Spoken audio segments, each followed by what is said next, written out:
आप रिपीट क्यों कर रहे हो, लेकिन आपको वो सारी बातें याद हो जाए और हमारा ये एक विषय क्लियर हो जाए। सबसे पहला हमारा सिद्धांत है, वेद का सिद्धांत ये है कि ईश्वर एक है, ईश्वर अनेक नहीं है, ईश्वर एक है। ईश्वर एक है, लेकिन उसके नाम, उसकी विशेषताओं के कारण से और भाषा अलग अलग होने के कारण से उसके नाम अनेक हैं। ये दूसरी बात। तीसरी बात, परमात्मा सब जगह है, कण कण में व्यापक है। परमात्मा सब जगह है, इसलिए वो निराकार है, क्योंकि परमात्मा पत्थर में भी है, लोहे में भी है, आग में भी है, हवा में भी है, तो उसका आकार नहीं बन सकता। इसलिए वो सब जगह है, इसलिए वो निराकार है।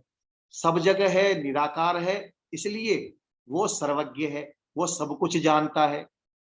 सब कुछ जानता है, सूर्य का निर्माण भी वही कर रहा है, चंद्रमा को भी वही बना रहा है, पृथ्वी को भी वही बना रहा है, धरती में से अनाज को भी वही पैदा कर रहा है, फल सब्जियों को भी वही पैदा कर रहा है।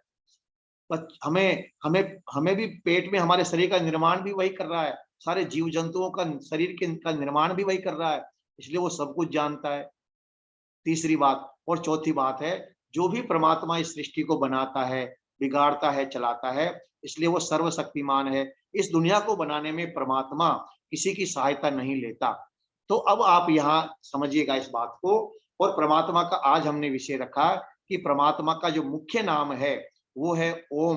ओम उस परमात्मा का मुख्य नाम है। अब कई लोग हरिओम बोल देते हैं, कोई ओम नमः शिवाय बोल देते हैं। बोलने में तो आप बोल सकते हैं, लेकिन मैंने आपसे कहा मुख्य नाम तो ओम है। मेरा मान ली किसी का नाम रामलाल है, तो रामलाल भाई साहब आप बोल देते हैं, भाई साहब रामलाल आप बोल देते हैं, और राम जी भी बोल देते हैं, रामलाल को आप राम जी भी बोल देते हैं, कुछ भी बोल सकते हैं आप, ये आपको अधिकार है। लेकिन जो सत्य है वो तो यही है कि उसका नाम रामलाल है। आप उसको भाई साहब रामलाल कहो, रामलाल जी कहो, अरे रामलाल कहो, हो रामलाल कहो, वो आपके ऊपर है। लेकिन शास्त्रीय प्रमाणों के आधार पर परमात्मा का मुख्य नाम ओम है। यह मैं आपसे निवेदन करना चाहूंगा कि परमात्मा का मुख्य नाम ओम है। अब यहाँ एक बात और मैं आपसे क्लियर कर देता हूं, जो वेद का सिद्धांत जिस बात को मानता है। वेद ये कहता है कि परमात्मा अज है। अज, अज का मतलब होता है सज्जनों, जन्म न लेने वाला। ईश्वर कभी भी जन्म नहीं लेता है, ये वेद का सिद्धांत मानता है। अजो नित्य शाश्वतो अयम पुराण है। जैसे आत्मा अजर अमर है, ऐसे ही परमात्मा भी, जब आत्मा अजर अमर है तो परमात्मा तो आत्मा से भी महान है, बड़ा है, सूक्ष्म है। तो वो भी परमात्मा अजर है और अमर है। और परमात्मा अज, अज का मतलब होता है कभी भी जन्म न लेने वाला। तो ईश्वर कभी भी जन्म नहीं लेता। लेकिन हम क्या करते हैं। अब देखिए, ईश्वर को जन्म लेना होगा तो किसी के गर्भ में आएगा, गर्भ में आएगा तो ईश्वर तो सब जगह है, संसार के ब्रह्मांड के कण कण में है।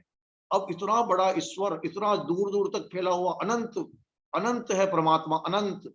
उस अनंत शक्तिशाली परमात्मा एक माँ के गर्भ में कैसे आ सकता है। गर्भ में आ गया तो 9 महीने तक वहीं रहेगा, तो बाहर की व्यवस्था कौन संभालेगा भाई। ये संसार के जो ब्रह्मांड की व्यवस्था कौन संभालेगा। यदि भगवान एक जगह रहेगा तो दूसरी जगह की व्यवस्था कौन संभालेगा। और दुनिया में सिद्धांत समझिए आप, जो जन्म लेता है उसकी मृत्यु जरूर होती है। तो क्या भगवान पैदा भी होता है और मर भी जाता है। इसलिए वेद का सिद्धांत ये कहता है कि परमात्मा जन्म नहीं लेता। लेकिन हम क्या करते हैं कि जो भी दुनिया में महापुरुष आए हैं, जो भी महान व्यक्ति आए हैं, जिन्होंने बड़ा काम किया है, जिन्होंने हमसे ज्यादा अच्छा काम किया है, कोई बहुत बड़े विद्वान, ज्ञानी, बहुत बड़े राजा, ऐसे कोई महान पुरुष आए हैं, हम कहते हैं कि ये तो भगवान का रूप है। क्यों भगवान का रूप है? क्योंकि इसमें प्रतिभा है, इसमें विशेषता है। ये बोलता है अच्छा लगता है, गाता है अच्छा लगता है, ये इसने हमें ज्ञान दिया, इसने हमें अच्छा रास्ता बताया, इसने हमारी रक्षा करी है। तो जिस व्यक्ति में विशेष विशेष योग्यताएं होती है, हम उनको अपना आदर्श मान लेते हैं। और आदर्श मानने के हम उनकी फोटो अपने पास रखते हैं, जिससे कि हम कह सके कि भाई ये हमारे आदर्श हैं। फिर हम उन उस फोटो को हम हाथ जोड़ना शुरू कर देते हैं, सम्मान करना शुरू कर देते हैं। फिर उस फोटो से हम मन्नत मांगना शुरू कर देते हैं कि साहब बस आप ही हैं, आप मुझे आशीर्वाद दीजिए, मेरा काम सिद्ध हो जाए, मेरी मन्नत पूरी हो जाए, मेरी इच्छा पूरी हो जाए। तो देखिए, हमने उनको अपना आदर्श मानना, हमने उनकी फोटो लेकर के आए और हम ही उनके सामने उनसे मन्नत मांगना शुरू कर देते हैं। और ये देखिए, अभी भी आपको ये हंसी आएगी इस बात को समझ करके कि भारत के अंदर, मैंने सुना है इस बात, मैंने देखा तो नहीं है लेकिन सुना है, मैं ये बात कह रहा हूँ, मैंने देखा नहीं है, केवल मैंने सुना है कि भारत के अंदर लोगों ने तो अमिताभ बच्चन के भी मंदिर बना दी।